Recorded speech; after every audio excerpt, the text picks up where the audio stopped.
Okay, beta, let's start today's lecture.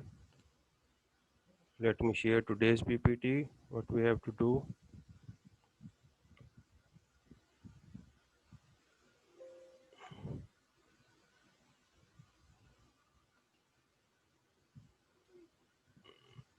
G beta, it's week 9 and lecture number 1.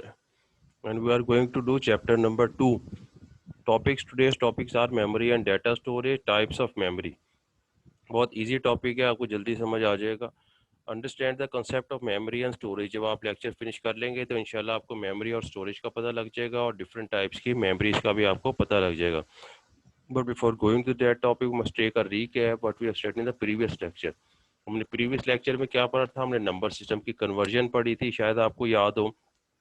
Number system क्या थे? जो number system मुख्तलिफ quantities को represent करने के लिए यूज़ होते थे. बाइनरी नंबर सिस्टम था, बाइनरी नंबर सिस्टम 0 1 था. 2 नंबर थे, इसलिए उसकी बेस हम 2 लगाते थे. उसके अलावा हमारे पास हेक्साडेसिमल नंबर था. हेक्साडेसिमल नंबर की बेस 16 होती थी, 0 टू लेके F तक होते थे, इसलिए हम उसे हेक्साडेसिमल नंबर कहते थे. बाइनरी आधे डेसिमल नंबर सिस्टम था, उसमें 0 टू 7 कैरेक्टर्स 9 कैरेक्टर्स होते थे, टोटल 10 होते थे, इसलिए डेसिमल की हम जो नंबर्स होते थे उनकी बेस 10 लिखते थे. हमने इनकी नंबर की कन्वर्जन भी देखी थी. कन्वर्जन किस तरह होती थी? डेसिमल टू बाइनरी करनी है तो हम क्या करते थे? डेसिमल नंबर का 2 से एलसीएम लेते थे और 0 और 1s को कलेक्ट कर लेते थे. इसी तरह डेसिमल को बाइनरी में कन्वर्ट करना होता था तो हम उसका 2 से मल्टीप्लाई करते थे और ऐड करते जाते थे, सॉल्व करते थे, हमारे पास आंसर आ जाता था. दूसरा हमने क्या किया था जी? डेसिमल को हेक्साडेसिमल में कन्वर्ट किया था. हेक्साडेसिमल में कन्वर्ट इसी तरह किया था.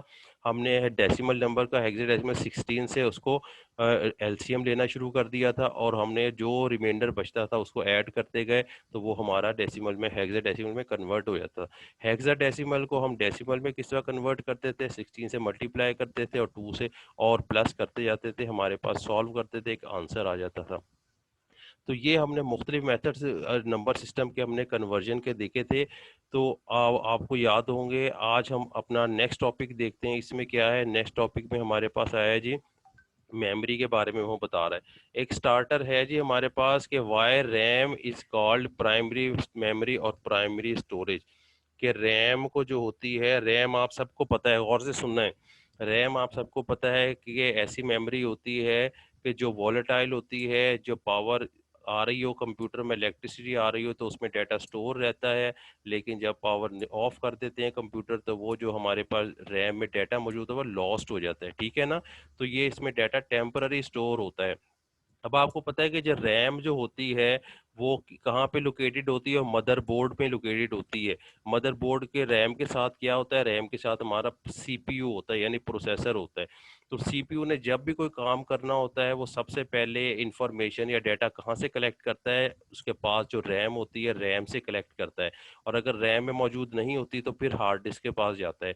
चूंकि प्रोसेसर सीपीयू सबसे पहले रैम से डाटा के बारे में पूछता है, इसलिए हम रैम को कहते हैं ये प्राइमरी मेमोरी या प्राइमरी स्टोरेज है. अगर डाटा रैम के पास मौजूद होगा तो वो उसको एग्जीक्यूट कर देगी अब सीपीयू. अगर रैम के पास मौजूद नहीं होगा तो फिर वो हार्ड डिस्क से लेके आएगा और हार्ड डिस्क से लाकर रैम में रखेगा और वहां से एग्जीक्यूट करेगा. इसका मतलब है हम हार्ड डिस्क के पास बाद में जाता है, हार्ड डिस्क को हम सेकेंडरी मेमोरी कहेंगे. लेकिन सीपीयू जो है, जो प्रोसेसर है, वो सबसे पहले रैम के पास जाता है डाटा के लिए, तो उसे हम रैम को प्राइमरी मेमोरी कहेंगे और प्राइमरी स्टोरेज कहेंगे. तो जिससे वो मेमोरी सबसे पहले डाटा है गेट करता है सीपीयू, उसको हम कहेंगे प्राइमरी मेमोरी. सबसे पहले रैम के पास जाता है क्योंकि रैम जो है सीपीयू के पास होती है. सबसे पहले रैम के पास जाएगा, डाटा पूछेगा, अगर डाटा मौजूद है तो उसको एग्जीक्यूट कर देगा. अगर रैम के पास डाटा मौजूद नहीं होगा तो हार्ड डिस्क के पास जाएगा. क्योंकि हार्ड डिस्क के पास बाद में जाता है इसलिए हार्ड डिस्क को हम सेकेंडरी मेमोरी कहेंगे. और रैम के पास सबसे पहले जाता है डाटा के लिए तो हम उसको रैम को प्राइमरी मेमोरी कहेंगे. जी बच्चों, प्राइमरी और सेकेंडरी का पता चला आप सबको? जी ठीक है. प्राइमरी मेमोरी क्या है जी? जिसके पास सबसे पहले डाटा लेने के लिए जाए उसे प्राइमरी में कहेंगे, और जिसके पास बाद में जाएगा उसे सेकेंडरी मेमोरी कहेंगे. रैम के पास सबसे पहले जाता है डाटा कलेक्ट करने, उसे प्राइमरी कहेंगे, और हार्ड डिस्क के पास बाद में जाता है तो हार्ड डिस्क को सेकेंडरी मेमोरी स्टोरेज कहेंगे. ठीक है जी. आगे देखते हैं हमारे पास क्या है जी. अब कंप्यूटर मेमोरी है, कंप्यूटर मेमोरी या कंप्यूटर स्टोरेज। कंप्यूटर मेमोरी या कंप्यूटर स्टोरेज किस लिए यूज होती है जी? समझ लें ये एक फिजिकल डिवाइस होता है। फिजिकल डिवाइस का क्या मतलब है? एक ऐसी चीज होती है जिसे हम हाथ से पकड़ के देख सकते हैं, छू सकते हैं। फिजिकल डिवाइस होता है जो किस काम आता है? आपके कंप्यूटर के डाटा को स्टोर करने के काम आता है, इंफॉर्मेशन को स्टोर करने के काम आता है। उसको कंप्यूटर मेमोरी कहते हैं। जैसे अल्लाह ताला ने हमारा माइंड ब्रेन बना दिया है। अब ब्रेन में क्या है जी? ब्रेन में हम डाटा को सेव करते हैं। कुछ डाटा हमारा परमानेंट सेव रहता है, काफ़ी अरसे बाद भी हम बात करें तो हमें याद आ जाती है। और कुछ डाटा हमारे माइंड में, ब्रेन में ऐसा होता है जो कल हमने, जैसे आपने लेक्चर है, आप जो लेक्चर सुनते जा रहे हैं भूलते जा रहे हैं, मुझे लग रहा है, ठीक है ना? तो कई डाटा ऐसा होता है जो जल्दी इरेज हो जाता है, जल्दी साफ हो जाता है, लेकिन कई डाटा, कई पॉइंट ऐसे होते हैं जो हमें काफ़ी दिन तक याद रहते हैं। इसका मतलब मेमोरी भी दो तरह की होती है। एक वो मेमोरी होती है जो परमानेंट होती है, जो याद रहती है हमेशा, उसे कहते हैं ये नॉन वोलेटाइल मेमोरी है, जो परमानेंट होती है। और वोलेटाइल मेमोरी वो होती है जो टेम्पररी मेमोरी होती है, ठीक है ना? जो याद है तो याद, कल पूछा वो याद नहीं है, भूल गया, इसका मतलब है ये वोलेटाइल मेमोरी है, यानी कि भूल जाने वाली मेमोरी है। और नॉन वोलेटाइल मेमोरी कौन सी होती है? नॉन वोलेटाइल मेमोरी वो होती है जो भूलती नहीं, जो हमेशा याद रहती है, यानी कि परमानेंट रहती है।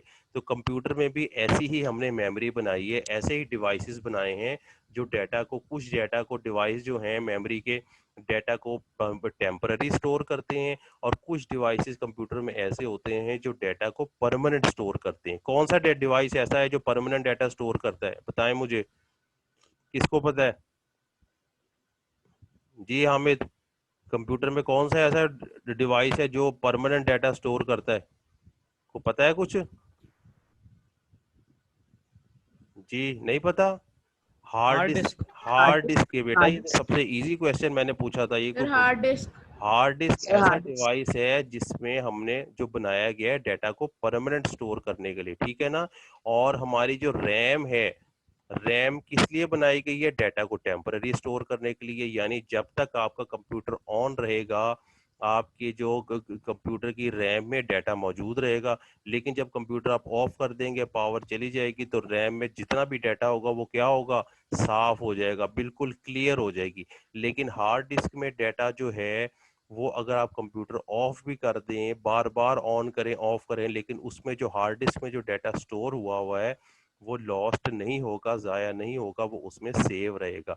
इसका मतलब है कंप्यूटर में भी हमारे पास दो कंपोनेंट्स ऐसे हैं जो डाटा को टेम्पररी स्टोर भी करते हैं और डाटा डाटा को परमानेंट स्टोर भी करते हैं। जो डाटा को टेम्पररी स्टोर करते हैं उसको हम कहते हैं कि ये वोलेटाइल मेमोरी है, यानी कि रैम। रैम कौन सी है? वोलेटाइल। जब तक पावर रहेगी, जब तक कंप्यूटर ऑन रहेगा, उसमें डाटा स्टोर रहेगा। और हार्ड डिस्क जो हमारी है वो नॉन वोलेटाइल मेमोरी है, यानी कि लाइट चली भी जाए, कंप्यूटर ऑफ भी हो जाए, लेकिन फिर भी हमारी हार्ड डिस्क में डाटा सेव रहेगा। तो याद रखना है कि दो डिवाइसेस हैं जो हमारे कंप्यूटर में डाटा को स्टोर करते हैं, जिन्हें मेमोरी या स्टोरेज कहते हैं। एक वोलेटाइल मेमोरी होती है, यानी भूल जाने वाली है, और एक नॉन वोलेटाइल मेमोरी, यानी ना भूलने वाली, परमानेंट। तो वोलेटाइल में आप एग्जांपल देंगे रैम देंगे, और नॉन वोलेटाइल में आप एग्जांपल देंगे हार्ड डिस्क। ठीक है बच्चों, वोलेटाइल और नॉन वोलेटाइल का पता चल गया आप सबको? जी जी सर। चल, नेक्स्ट नेक्स्ट देखते हैं, नेक्स्ट क्या है जी? Volatile primary storage. A device which holds data as long as it has power supply. वो कह रहा है कि वोलेटाइल मेमोरी ऐसी होती है जब तक उसमें पावर की सप्लाई मौजूद रहती है, यानी उसमें करंट जारी रहता है, यानी आपका कंप्यूटर ऑन रहता है। जब तक आपका कंप्यूटर ऑन रहेगा, आपकी जो प्राइमरी स्टोरेज है यानी रैम है, रैम में डाटा स्टोर रहेगा। लेकिन जब आप कंप्यूटर ऑफ कर देंगे, पावर कट डाउन हो जाएगी, तो आपका जो रैम में डाटा मौजूद होगा वो लॉस्ट हो जाएगा, यानी रैम बिल्कुल साफ हो जाएगी। तो वोलेटाइल मेमोरी की एग्जांपल आपने रैम देनी है, और रैम को हम प्राइमरी स्टोरेज भी कहते हैं। जो मैंने अभी आपको बताया है कि सीपीयू सबसे पहले डाटा जो कलेक्ट करेगा कलेक्ट करने के लिए जाएगा वो रैम के पास जाएगा। अगर रैम के पास मौजूद होगा तो एग्जीक्यूट कर देगा, अदरवाइज वो हार्ड डिस्क के पास जाएगा। तो सबसे पहले जिसके पास जाएगा उसे प्राइमरी स्टोरेज कहेंगे, और बाद में जिसके पास जाएगा हार्ड डिस्क के पास उसको सेकेंडरी स्टोरेज कहेंगे। ठीक है, तो वोलेटाइल मेमोरी जब तक आपका काम करेगी जब तक आप उसको पावर सप्लाई मिल रही है या आपका कंप्यूटर ऑन है। और एग्जाम्पल क्या है उसकी, रैम है। रैम याद रखनी है, रैंडम एक्सेस मेमोरी। ये आपके पास रैम उसने दिखाई हुई है डायग्राम में, मुख्तलिफ किस्म की रैम्स हैं जो क्या करती हैं, डाटा को स्टोर करती हैं। और इन रैम को बनाया किस तरह जाता है, ये रैम में मिलियंस, लाखों करोड़ों छोटे छोटे पोर्स होते हैं, यानी होल्स होते हैं, जिन पे क्या स्टोर होता है, डाटा स्टोर होता है। और डाटा किस फॉर्म में स्टोर होता है, 0 और 1 में। यानी किसी होल में 0 स्टोर हो जाएगा सेल में, किसी सेल में 1 स्टोर हो जाएगा, किसी सेल में 0 स्टोर हो। तो इसमें लाखों करोड़ों इस पूरी रैम में पोर्स या सेल्स बने होते हैं। तो ये रैम में डाटा इस तरह स्टोर होता है और टेम्परेरी स्टोर होता है। ठीक है बच्चों, नेक्स्ट देखते हैं हमारे पास क्या है, नॉन वोलेटाइल। और नॉन वोलेटाइल मैंने बताई है, नॉन वोलेटाइल कौन सी है, जो डाटा को परमानेंट यानी ना भूलने वाली मेमोरी। वो मेमोरी जो ना भूलती हो, हमेशा याद रहे, डाटा हमारा परमानेंट हमेशा सेव रहे, उसे हम कहेंगे कि ये नॉन वोलेटाइल मेमोरी है। और नॉन वोलेटाइल की एग्जांपल मैंने आपको बताई है, कौन सी है जी, hard disk. Hard disk hard ले लें, अपना अपनी यूएसबी ले लें, अपनी सीडी ले लें, फ्लॉपी ले लें, मेमोरी कार्ड ले लें। इन सब चीज़ों में जो डाटा स्टोर होता है वो परमानेंट होता है। अगर कोई वायरस वगैरह से डिलीट हो जाए तो वो अलग बात है, लेकिन ये डिवाइसेस किस लिए बनाए गए हैं, ये डिवाइसेस परमानेंट डाटा स्टोर करने के लिए बनाए गए हैं। तो इसमें अगर पावर कट आउट भी हो जाए, पावर खत्म हो जाए, तो फिर भी क्या है, हमारा डाटा सेव सेव रहेगा। ठीक है, इसको हम कहते हैं नॉन वोलेटाइल मेमोरी। अब नॉन वोलेटाइल मेमोरी की मैंने आपको एग्जांपल बता दी है कि हार्ड डिस्क जो है वो भी नॉन वोलेटाइल है, उसमें भी परमानेंट डाटा स्टोर रहता है। आपकी यूएसबी जो है, फ्लैश ड्राइव, आपका मेमोरी कार्ड आ गया, आपकी फ्लॉपी आ गई, आपकी डीवीडी आ गई, आपकी सीडी आ गई, ये सब चीज़ें जो हैं सेकेंडरी स्टोरेज हैं जो आपका डाटा स्टोर करती हैं। तो ये परमानेंट डाटा स्टोरेज को कहेंगे नॉन वोलेटाइल मेमोरी। ये देखें, ये सारी एग्जांपल जो मैंने डायग्राम आपको दिखाई हैं, ये सारी क्या हैं, ये नॉन वोलेटाइल मेमोरीज हैं। यानी कि इनके ऊपर अगर डाटा स्टोर हो जाता है तो वो डाटा परमानेंट स्टोर रहेगा, वो किसी वजह से डिलीट नहीं हो सकता अगर आप पावर ऑफ भी कर दें। ये एक्सटर्नल हार्ड डिस्क है, ये इंटरनल हार्ड ड्राइव है, ये सीडी है, ये फ्लॉपी डिस्क है। ये एग्जांपल आपने लिखनी है जब भी आपको नॉन वोलेटाइल मेमोरी के बारे में पूछा जाएगा। अब स्टोरेज डिवाइसेस क्या है जी, ये हमारे स्टोरेज डिवाइसेस थे जो भी हमने डिस्कस किए थे, जो क्या कर रहे थे, डाटा को स्टोर भी कर रहे थे, डाटा को रिट्रीव भी कर रहे थे। रिट्रीव का क्या मतलब है कि जहाँ पे डाटा स्टोर हो वहां से वापस लेके आना, उसको कहते हैं रिट्रीव करना। और ये डिवाइसेस जो हैं, स्टोरेज डिवाइसेस, हमने देखा है कि टेम्पररी डाटा भी स्टोर कर रहे हैं और परमानेंट डाटा भी स्टोर कर रहे हैं। टेम्पररी डाटा कौन सा स्टोरेज डिवाइस स्टोर करता है, रैम करती है। और परमानेंट कौन सा डाटा स्टोर करता है, स्टोरेज डिवाइस कौन सा होता है, वो हार्ड डिस्क होती है जो डाटा स्टोर करती है। आपकी सीडी होती है, यूएसबी फ्लैश ड्राइव होती है, डीवीडी होती है, मेमोरी कार्ड होता है, ये सारे क्या करते हैं, ये आपके परमानेंट डाटा को स्टोर करते हैं।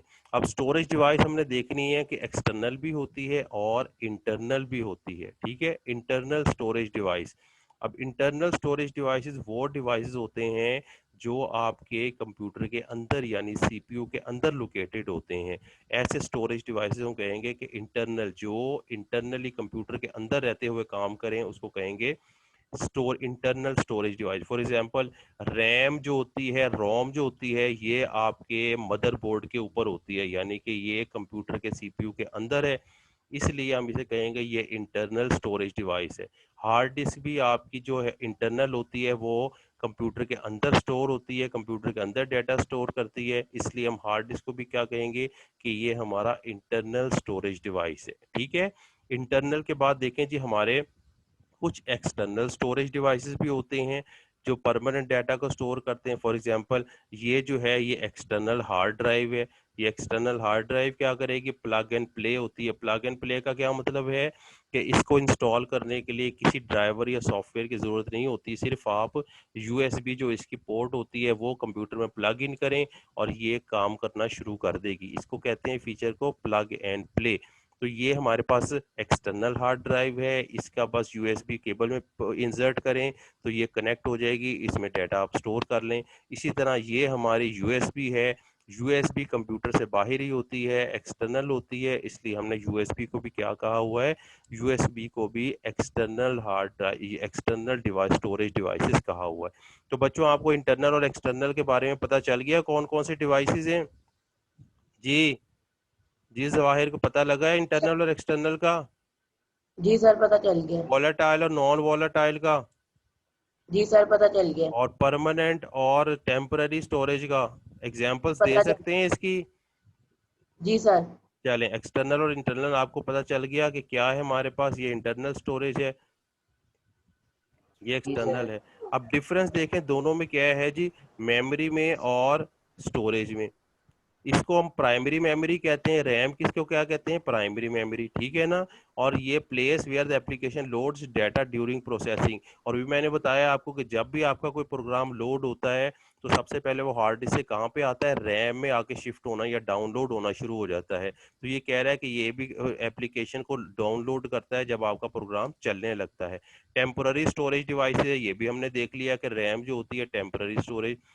एक्सपेंसिव और स्मॉल स्टोरेज, आपने देखा है कि यूएसबी जो है वो रैम जो है छोटे साइज की होती है, छोटे से साइज की होती है और उसकी कैपेसिटी भी कम होती है। अगर हार्ड डिस्क 500 जीबी की है तो हमारी रैम जो है वो समझ लें कि 6 जीबी की, 2 जीबी की, 4 जीबी की इतनी होती है, यानी कि सेकेंडरी स्टोरेज से इसकी कैपेसिटी बहुत कम होती है। हार्ड डिस्क बहुत ज़्यादा कैपेसिटी की होती है और प्राइमरी मेमोरी जो है वो कम कैपेसिटी की होती है।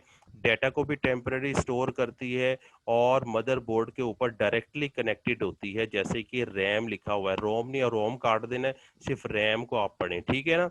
अब स्टोरेज में वो कह रहा है, स्टोरेज किसको बता रहा है, वो हार्ड डिस्क को बता रहा है। सेकेंडरी स्टोरेज इसी कॉल सेकेंडरी मेमोरी या स्टोरेज, सेकेंडरी मेमोरी या मैंने अभी आपको बताया है हार्ड डिस्क को कहते हैं, या यूएसबी को कहते हैं, या आपकी सीडी होगी, फ्लॉपी होगी, ये सारी जो परमानेंट डाटा स्टोर करें उसे सेकेंडरी स्टोरेज कहते हैं। Usually the previous data is short और लॉन्ग टर्म, वो कहता है ये ऐसी जगह होती है जहां आप लॉन्ग या शॉर्ट टर्म के लिए डाटा को परमानेंटली सेव करते हैं, कि मैंने इसे महीने के लिए रखना है, मैंने इसे साल के लिए रखना है, तो उस जगह आप डाटा सेव करते हैं। और ये परमानेंट स्टोरेज डिवाइसेस होता है, आपको पता है hard disk, USB permanent storage devices. Cheap and hand large storage capacity, इस मेमोरी के मुकाबले में ये सस्ती होती है। अगर मेमोरी 2 जीबी की 3000 की आ रही है तो 3000 में आपको 500 जीबी की हार्ड डिस्क भी मिल सकती है। इसका मतलब है हमारी सेकेंडरी स्टोरेज हार्ड डिस्क जो होती है वो एज कंपेयर टू रैम सस्ती होती है, लेकिन उसकी कैपेसिटी बहुत ज़्यादा होती है। हार्ड डिस्क की कैपेसिटी समझ ले 500 जीबी होगी, लेकिन रैम की कैपेसिटी 2 3 4 5 इतने जीबी की हो सकती है। परमानेंट स्टोरेज डिवाइसेस है और ये कंप्यूटर के साथ आपके सीपीयू पे डायरेक्टली कनेक्टेड नहीं होता, बल्कि आपने देखा होगा सीपीयू खोल के कि हार्ड डिस्क सीपीयू से दूर लगी होती है, यानी अलहदा लगी होती है, सिर्फ एक केबल के जरिए मदरबोर्ड के ऊपर कनेक्टेड होती है। जबकि रैम जो है, रैम दूर नहीं लगी होती, रैम मदरबोर्ड के ऊपर ही लगी होती है। तो ये इसमें लगाया लिखा हुआ है connected directly to the processor, कि रैम जो है सीपीयू के साथ मदरबोर्ड के ऊपर डायरेक्टली कनेक्टेड होती है। जबकि हार्ड डिस्क जो है हमारी मदरबोर्ड के ऊपर डायरेक्टली कनेक्टेड नहीं होती, बल्कि ये दूर जगह पे होती है और एक केबल के जरिए कनेक्टेड होती है, ठीक है ना। तो इसकी एग्जांपल क्या है जी, फ्लॉपी डिस्क, हार्ड डिस्क, ये हमारी सेकेंडरी स्टोरेज होती हैं जो हमारा डाटा परमानेंट स्टोर करती हैं। ये बच्चों डिफरेंस दोनों का पता चल गया है, वही सारी चीजें जो हम पीछे पढ़ के आए, वही सारी चीजें, ठीक है। कोई डिफिकल्ट तो नहीं है इसमें, कोई टॉपिक? चलें, नो सर। ये वीडियो मैंने आपको निकाल के दी है, वीडियो देखें, उसमें आपको इसके मुतालिक और ज़्यादा एक्सप्लेनेशन मिल जाएगी, ठीक है ना। और आपकी होम असाइनमेंट है, होम असाइनमेंट आप तैयार कर रहे हैं कि नहीं कर रहे, क्लियर बताएं मुझे, ताकि मैं फिर आपके पेरेंट्स से बात करके तो आपको फिर इसी, कल आप आ रहे हैं ना सारे 89 में, आपको बुलाया है ना सबको, तो कल आपसे फिर आपकी होम असाइनमेंट की बात भी हो जाएगी कि आप कर रहे हैं कि नहीं कर रहे। अभी मुझे बताएं कि कर रहे हैं कि नहीं, किसने की है, पिछला काम किसी ने किया है कि नहीं किया जी, किसी ने भी नहीं किया हुआ काम पिछला। जी हामिद, अली अहमद, कहाँ गए ये सारे? जी सर इधर ही हैं। होम असाइनमेंट पिछले किए हैं कि नहीं की जी? सर थोड़ी मुझे थोड़ी की है। मुझे आज जितनी भी की है आज उसकी मुझे व्हाट्सएप पे आप सबने भेजना है। मैं आपका वेट ओके करूंगा कि मुझे आपने व्हाट्सएप पे भेजना है अपना काम। ठीक है ना? मैं देखूंगा जी कितनी सर। आपने असाइनमेंट की है या आपने होम असाइनमेंट करनी है, वीडियो देखनी है। ठीक है, तो आज सर का हमारा ये हमें आज टॉपिक फिनिश हो कब गया। मिलेंगे? अगर कोई क्वेश्चन है तो बताएं मुझे, सर अदरवाइज हमें फिर हम। कंप्यूटर कब मिलेंगे नई बुक के? जी, सर कंप्यूटर के नोट्स कब मिलेंगे नई बुक आपको के? मैंने फर्स्ट चैप्टर के तो भेज दिए हुए हैं, वो मिले कि नहीं मिले? फर्स्ट चैप्टर के मैंने कब से भेजे हैं, जब हमारा चैप्टर खत्म हो गया था। इसके आगे हैं। तो वो आपने किए हैं, कॉपीज पे नोट डाउन किए है सारा उनको, जो आ गए नहीं होंगे? सर। तो फिर वो कब करेंगे? सर वो तो याद करने के लिए नहीं दिए थे। वो आपने उस पे करने हैं। ठीक है, आपकी होम असाइनमेंट जो आपकी पीपीटीज हैं वो भी मैं अपलोड कर रहा हूँ डेली, और आपके नोट्स भी मैंने कर दिए हुए हैं। अब आपको किस चीज़ की कमी है? ये चैप्टर रह गया जो हम कर रहे हैं, इस चैप्टर के भी कंप्लीट होगा, मैं इनके नोट्स आपको अपलोड कर दूंगा। अभी मैं आपको इसकी सर डेली पीपीटी कर रहा हूँ, उस पर होम असाइनमेंट लिख रहा हूँ। तो आपने होम असाइनमेंट भी करनी है सबसे पहले। तो सर नोट्स के ऊपर जो लिखा है वो नीट पे करना और जी, होम आपने असाइनमेंट आपको सब बता दिया हुआ है, उसमें रूल्स भी लिखे हुए हैं पीपीटी में। अगर कभी गौर से पीपीटी को पढ़ें तो पता लगेगा आपको कि उसमें क्या लिखा हुआ है। अपनी नोटबुक पे नीट क्वेश्चन आंसर इसके लिखें। एक दफा जब आप हाथ से अपने लिखेंगे नहीं, आपको याद नहीं होगी चीज, ना ही आपको समझ आएगी हमने क्या है। तो चैप्टर नंबर 2 का भी काफी थोड़े शॉर्ट क्वेश्चंस लिखे हुए हैं कॉपी पे। हाँ, ये आपने सब लिखने, जो जो मैं लिखा हुआ होम असाइनमेंट, वो आपने सारा काम करना है। और आज मुझे जरा आज अपनी अपनी पिक्चर भेजनी है, मैं देखूंगा कि किसने कितना काम किया हुआ है। ठीक ठीक है, है सर। चलें आज जी फिर आप सर। लेक्चर फिनिश करें। कोई क्वेश्चन है?